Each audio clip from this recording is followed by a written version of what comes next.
every club, every day. The Global Sports Podcast Network. Hello everyone and welcome back to the Daily Manchester United on the Global Sports Podcast Network. Every club, every day. Happy Friday. You made it to the weekend.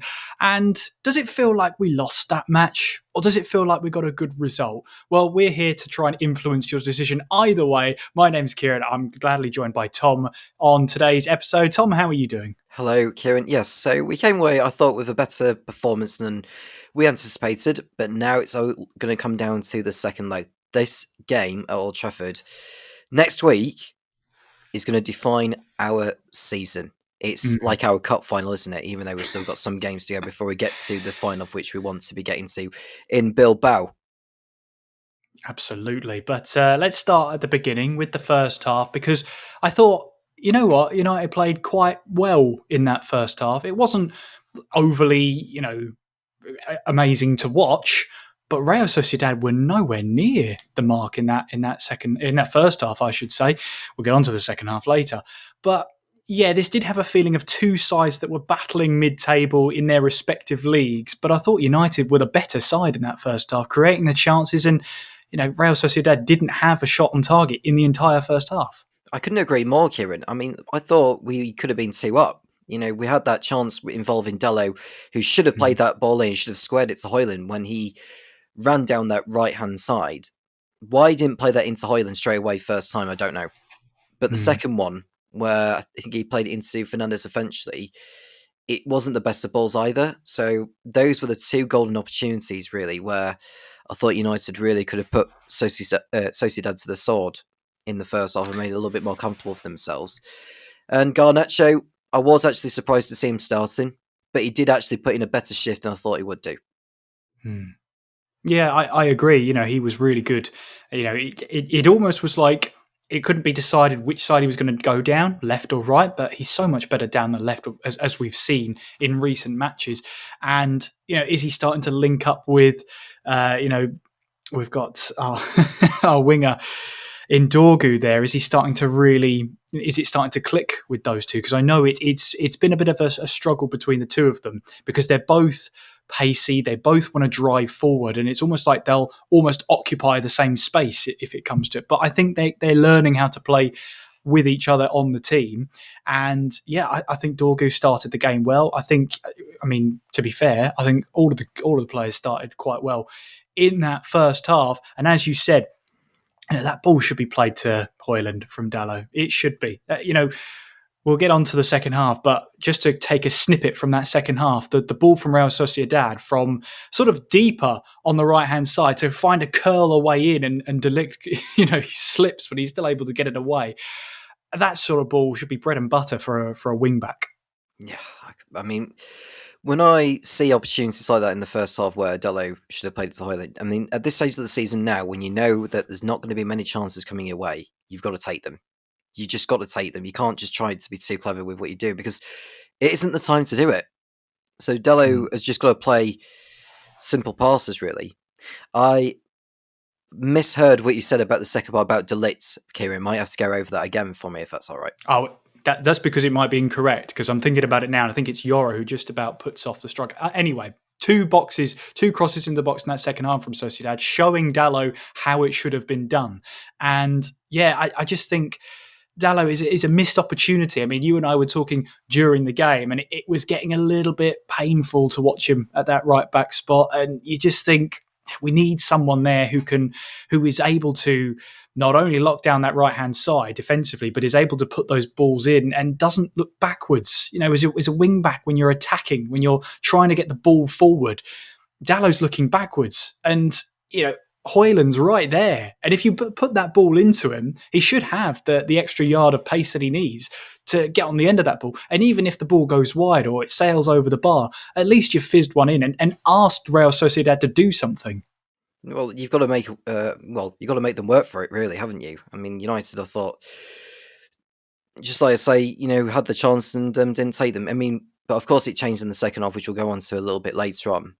But yeah, I thought that first half, in a season where we've been struggling for first half goals, I didn't think we were going to get a goal in the first half anyway, but that was definitely one of our better first half performances, I thought, compared to any other game we played in 2025. Yeah, I agree. We started well. We almost went as we wanted to progress.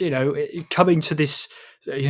How many times we hear San Sebastian on the TNT Sports broadcast? We're here in San Sebastian, but we went to their place and really dominated that first half. I'll be honest with you. Okay, it was only 2 shots on target, but the chances we were creating were good. And we'll talk a little bit more about that goal scramble, because when I first saw it, it might have deceived me, but I was sure when I saw it, it's taken a nick off a Real Sociedad arm there, but I don't think it did. So that's just me trying to find retribution where there isn't. But yeah, it was one of those where after that you think, are we going to score? Please let us score. Yeah. Well, I'm just looking at the first half stats actually, Kieran. So throughout the first half, United had 7 shots to Real Sociedad's 3. 3 on target, so theirs of 0. Possession-wise, Real Sociedad had more of the ball than United. They had 61% possession to United's 39. So Which that's go on. Yeah, I was just going to say that it didn't feel like that. It didn't feel like we had less of the ball, but I suppose we were doing more with it. Sociedad were trying to slow down the play, and as soon as United got the ball, they were really quick and eager to get moving forward, and that's great. That's what we want to see. And I think it was a brave choice to try and soak up pressure away from home, especially with the form that we're in. But it was working.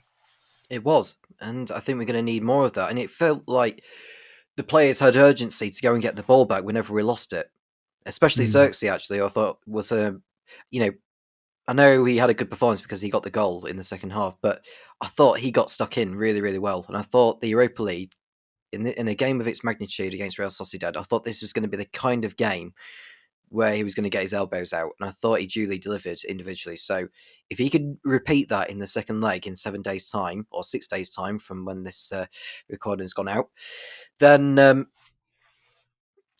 we might be able to just straight through. But it's certainly not going to be an easy game next week at Old Trafford. We've got to have I say if we have as good of a performance as we did on Thursday, plus taking the chances away, we should be fine. Should being the imperative word there, Tom. And we should be back after this break, where we'll talk a bit more about the second half. And once again, we find ourselves in a very familiar position of it really all started to kick off. We'll join you after this. Every club, every day. The Global Sports Podcast Network. Your body is unique. And Global Sports Podcast Network has partnered with Bionic, the world's most personalised supplements. Bionic provide 100% tailor-made supplements, designed to deliver precisely what your body needs at exactly the right levels to optimise your health. No guessing. So click the link in the show notes. Use the code GSPN2025 for 40% off your first month's subscription. Bionic. Don't settle for off-the-shelf solutions made for just anybody. Get what's right for you right now. Every club, every day. The Global Sports Podcast Network. If we had a Xerxes has scored buzzer and klaxon, it would be sounding at the 57th minute of this game. I mean, it's a great flowing bit of play. Garnaccio setting up Xerxes with that ball across.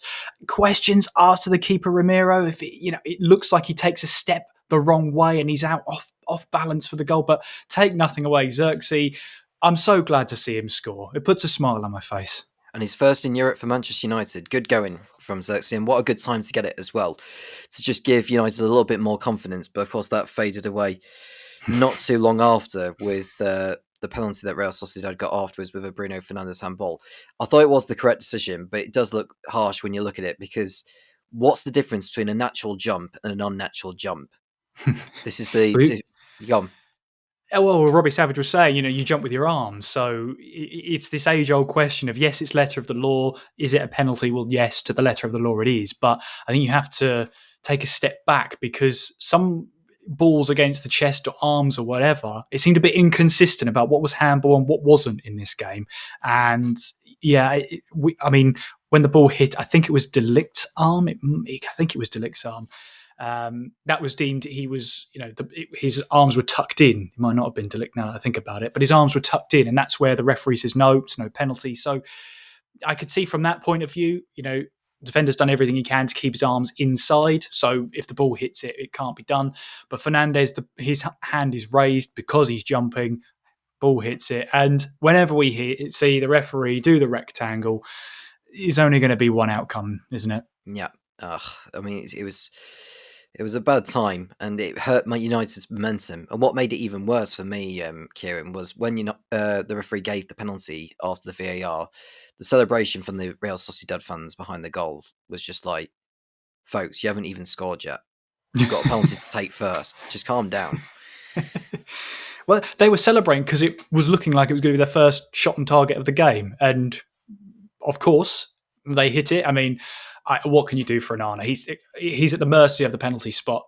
The only thing he can do is dive and hope. And he goes the wrong way, but I'm not going to take that on Andre. I thought he had actually quite a good game. And, the referee got involved with Real Sociedad to give him a shot on target. And then, just like we've seen at Manchester United, a goal is scored against us and we drop. Our heads drop. And Real Sociedad, from that point onwards, all over us. Onana keeping us in that game.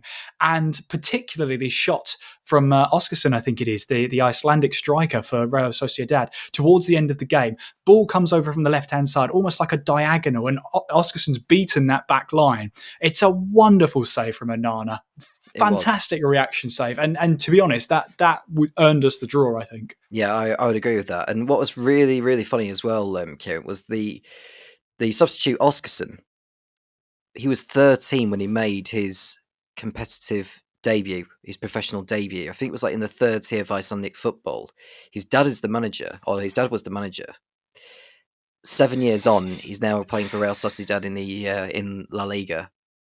It's absolutely mental, that, really. But at least he's still got a long way to go yet in his career. He's got like a good 15 to 20 years left. But hats off to him, and hopefully he can set the world alight in European football. And who knows, he could be a Premier League player one day.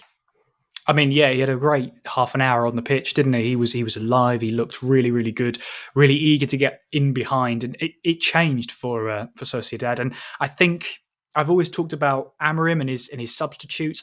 I think bringing off Garnaccio for Eriksen really hurt us, because although Eriksen's a really creative player, we lost a bit of pace whenever we could counter. There was one ball from Fernandez towards the end. I think Garnaccio would have struggled to get to it, in fairness, that deep into the game. But you saw that ball and you think, oh, Eriksen's not getting there, is he? It's not for him. No, I mean, Eriksen wasn't going to have the pace, even though he was going to have more energy in himself than Garnaccio. So when you bring players like Eriksen on in place of Garnaccio, the dynamic in how you play changes drastically, because Garnaccio can only play in a certain type of way compared to how Eriksen does it. So you've got to play more down the middle as opposed to just pinging it out on the wing and expecting someone like Eriksen to get on the end of it, which, as we saw from Eriksen when he was at Tottenham, I think there was one game I remember when he was playing for Tottenham against Liverpool down the wing, he was totally dismal. And it just felt that a little bit, even though it wasn't exactly the same, because it's more of an attacking midfielder. The right side or the left-hand side, he was filling in for Garnaccio.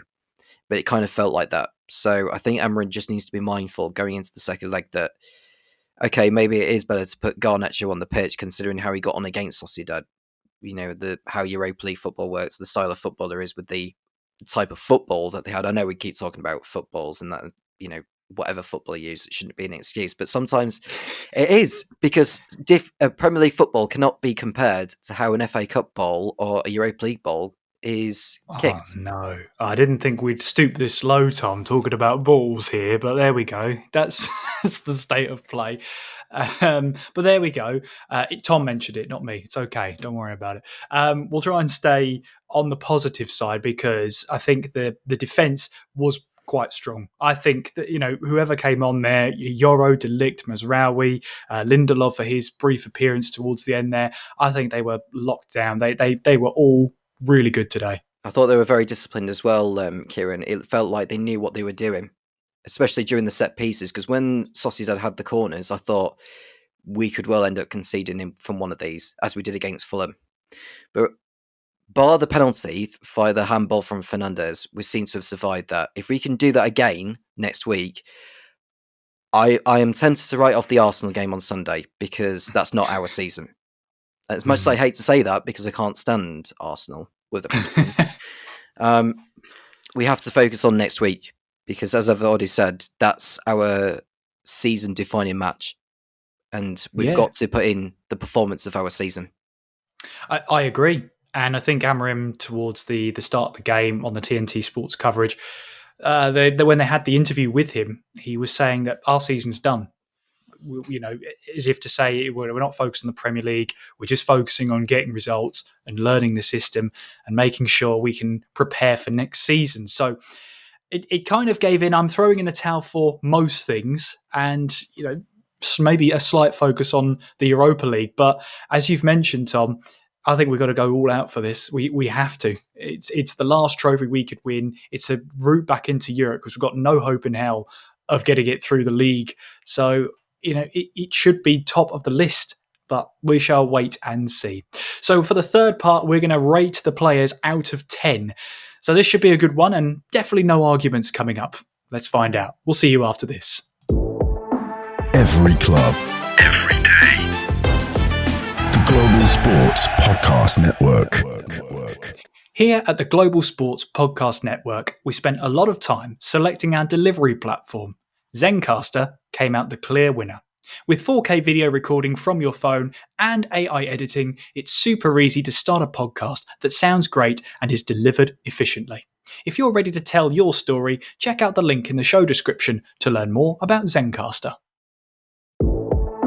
Every club, every day. The Global Sports Podcast Network. Okay, it's time to get I guess our claws into this and dig into which players we think did well. We'll start from the back and work our way forward. Andre Onana, I've been a critic of his. I do like having a sort of eccentric keeper, but even I've been a critic of him.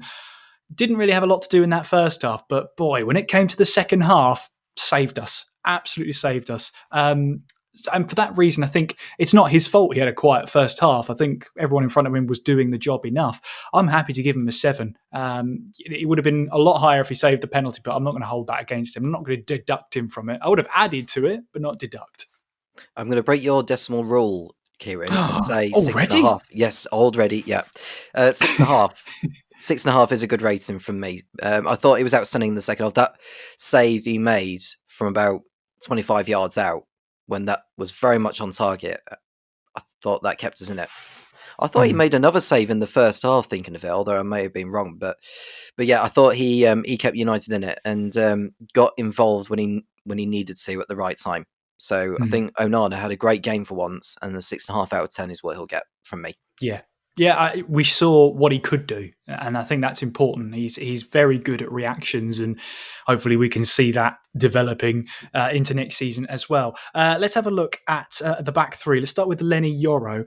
To be honest with you, I think all three centre-backs did a really good job. I'm happy to give Yoro a 7, and especially there's that, I think it was Yoro who's just sort of putting off Oscarson as the ball's whipped in from the right-hand side, and Yoro does just enough to sort of prevent the shot from getting on target there.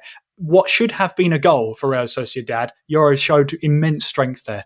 Yeah, and discipline. Let's not forget that. And then that could be the moment that keeps United in the Europa League. So I'll match your rating, Kieran, and go for a 7. Excellent. So let's move on to De Ligt then. Again, I've always been a fan of De Ligt. I think he's one of our best defenders, had a solid defensive display, and even with a slip, he can still adjust his body to make a clearance. A 7 from me. I thought he was solid today. I'll agree with you on that. There's nothing more that I can add to that. I thought he was, once again, just as he was against Fulham, one of the bright sparks in the team, as was a lot of other players for once. So 7 out of 10 is what he'll get from me. Now, Mazraoui, obviously we know how defensively solid he is. Towards the end of the game, it felt like he was getting a little bit wound up. He was committing fouls that maybe he shouldn't have been. I still think, though, he was very good defensively. I'm happy to sort of stick my neck out and give him a 7 because, again, that whole back three were communicating well. They were closing down. They were, maybe they were hanging on towards the end, but they were still, got a imaginary clean sheet if you don't count the penalty. Well, I was going to say Mazraoui got bullied quite a bit on that right-hand side, didn't he, towards the end? Or it might have been the left-hand side, depending on how you want to put it. But I think it was Becker or whoever it was towards the corner flag. It just felt like he was getting absolutely shoved out the way in any way possible. But Mazraoui just kept calm, he kept composed, and he knew that he was going to be a valuable asset to that Manchester United team, given all the injuries we've had and players suspended and you name it all. So, yeah, I think once again, it's a 7. Yeah, I'm happy with that. Yeah, Becker coming on for the last 10, but Mazraoui, I think, did just enough to sort of draw the fouls from him. He was very intelligent in that play. We'll look at the wing-backs now. Dorgu, I thought started well, but started to fade a little bit in that second half. We saw less and less of him. I think I'm going to give him a 6. And that sounds harsh, but I think he started well.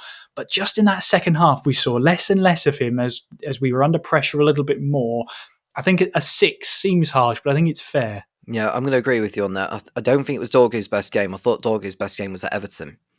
So I think with Dorgu, I think what he needs to still work on is his crossing a little bit more because we know what he can do. He's got the potential to do it. We just need to see it a little bit more consistently. So I'll stick with my gut instinct and go with a 6.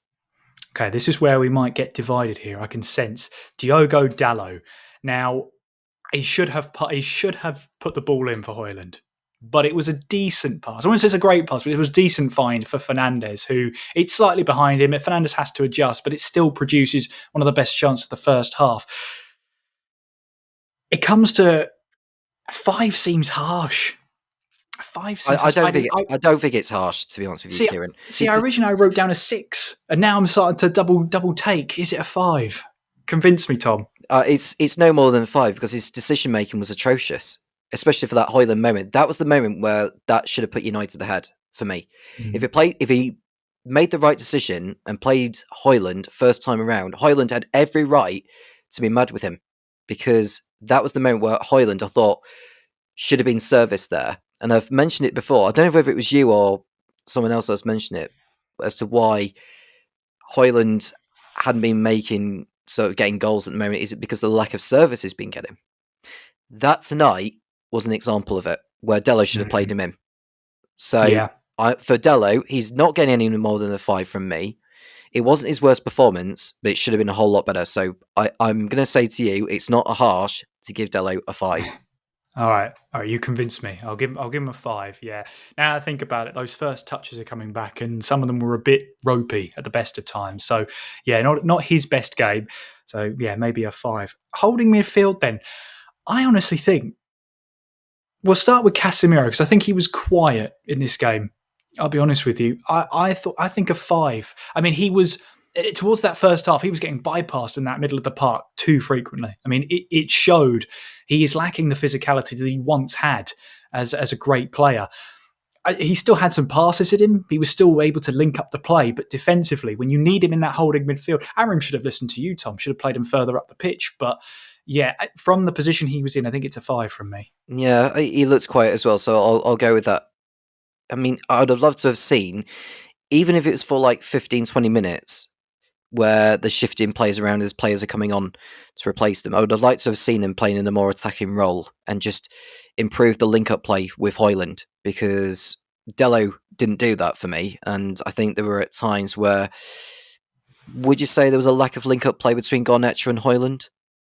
Potentially. Yeah, potentially. I think, well, I'll come on to Garnaccio in a little bit, but yeah, potentially. I feel like that was a weak link potentially to the side. And then Bruno Fernandes, again, a couple of good passes from him. He got a shot away as well in that first half.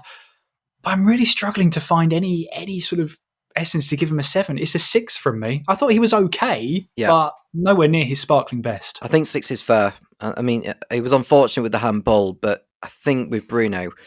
Yes, he created some good passes, but I think sometimes he just lacks that quality in the final third. He's good in the middle of the park with the... I think there was one he played in towards Dorgu and another towards... I think it was Xerxes he was playing it towards too. but we know how good Fernandes is at doing that time and time. I'll go with a 6. Yeah, I think so. And then our sort of front three then. Let's start with Garnaccio because he was hot off the press and started the game really well, set up the goal for Xerxes to tuck away. I felt like there were some examples where he was showing more about being a team player, others where he was being selfish. I think he's still trying to learn the blurred line between the two. I thought he was good. I think I'm happy to give him a 7. I thought it was a real bright spark. He was leading our attack. He was getting into some good positions, making some good chances, taking on some shots. Arguably what some he shouldn't have, but arguably some he should. I'm happy to give him a 7. I'm going to go with a 6.5 because I think there were chances where I think he needed to execute them better than he did. He had 2 or 3 that ended up going into the side netting who I thought he should have got on target at least. But I do agree with the fact that he set up that goal for Xerxes because that was huge. That was really, really huge. And he was really frustrated at having to go off. And who was it that came on for him? Was it Ericsson? Ericsson, yeah. Yeah. He was deflated with Garnaccio because he felt there was still more left in him. And that tells you something about his performance. I didn't think he would perform as well as he did because I thought it would have been better for him to just be on the bench and come and make that impact that United needed, just add a little bit more pace in there. But who knows? That might come in the second leg at Old Trafford. I'm going to go for a 6.5 out of 10 for Garnaccio because I think there was more left in there than what he had shown.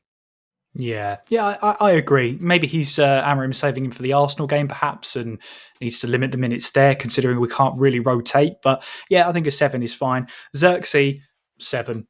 I thought he had a good game, and the goal sort of topped it off for me. He was okay in the middle of the park, but I think that goal, he needed that goal. And I think I speak on every United fan. We love to see it when Xerxes actually does score because it brings a lift. It does. And that was his best performance since he got that brace against Everton at the beginning of December. So Xerxes, for me, I love the way he got stuck in and the way he just intercepts a play when Real Sociedad had the ball. Do you know something? I'm going to give it a 7.5 out of 10 because I thought he absolutely worked his socks off tonight, did Xerxes. If he can do that against Arsenal, he probably won't because I don't think he'll want to take too much out of himself compared to the Real Sociedad game at Old Trafford next week. But if he can keep up with that and actually just sustain a little bit of confidence in himself, he may play a part in that Arsenal game and just make a game of it. I don't think we'll get anything against Arsenal, sadly. But if we can make a game of it and if he plays a huge part in that, that'll give him extra confidence for the second leg against Sociedad. And Rasmus Hoyland, the curious case of Rasmus Hoyland. You mentioned it previously. Tonight was the night that we saw, and the proof in the pudding about how little service that Hoyland actually does get. Proof to the point that Dalo feels the need to pass backwards when Hoyland is trying to make that run. I thought he made some good runs. I thought maybe he was caught on the wing a little bit too much for my liking, but I suppose if that is the system, so be it. So now it comes to me deciding, did he have a good enough performance to sort of get you into the sixes? The intent was there, but the product wasn't. And I'm starting to try and think and try and really piece together if he did actually have a shot in this game. And I'm trying to look back. He must have done. He surely must have done, but it didn't feel like it. Well, at least he made the effort to provide himself as an option to the likes of Dalo and Garnaccio and everyone like that.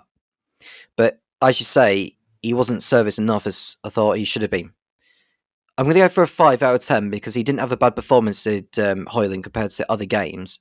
But if everyone just starts playing him in a little bit more, especially the likes of Dorgu, actually, who still needs to work on his crossing, and Fernandes, if he can provide those long runs, he made some really good runs, actually, did Hoyland. If Fernandes played like a real long ball in the middle of the park, Hoyland's the kind of player who would just be able to get on the end of it because we know he's got the pace in there as Hoyland. Old Trafford needs to show it next week, I think. So I think Hoyland will get a 5 out of 10, but let's not rule him out because I think Old Trafford next week could be where he shines when it matters most. I mean, he was involved in that little bit of a triangle between himself, Fernandes, and Garnaccio. And he makes the pass to Garnaccio, but the whistle's already blown for a foul that happened 6 or 7 yards away. He looked second best in that battle with 2 defenders. That's why the referee blew. But actually, he did really well to make it up. But hey ho, it is what it is. Garnaccio could have been in there because it was a wonderful pass, but that is the way that it is. We'll touch briefly before we wrap up today on the three substitutes. Eriksson on for Garnaccio in the 78th minute. I feel like we were weaker going forward because we relied so much on the pace of Garnaccio. Then again, there wasn't a lot for Eriksson to do. We were really we were backs against the wall at that part of the game. Yeah, 5 out of 10 for me. I don't think it was able to do enough, Eriksson, but it's not his fault by any means. I think United were just consigned to just take the draw and hope for the best at Old Trafford. So yeah. Then the double substitute, we'll start with Lindelof. I'm happy to give him a 6 because he was really good in the air, and that's what he needed to be. He was committed, he was measured.